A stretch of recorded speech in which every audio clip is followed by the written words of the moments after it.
So do y'all ever have just leaking out of this power steering reservoir? I certainly have the past 2 years.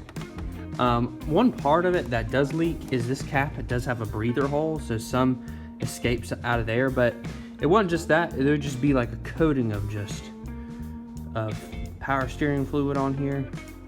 And this is the original reservoir. It's been flushed, but I've never replaced it. So probably from all the heat cycles, you know, this is expanded probably a little bit, and this cap just doesn't fit quite as well. So my solution to this, I mean, you could get a whole new one.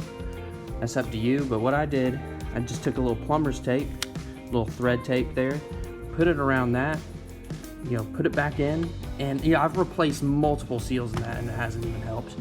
And on the cap there. So, but you know, I've had this on here for a few weeks now with the plumber's tape, and it is dry. I'm very happy with it, and it's just a very low cost solution to fix part of your power steering leak there. Hope you all enjoyed. If this helps you out, hit like and subscribe.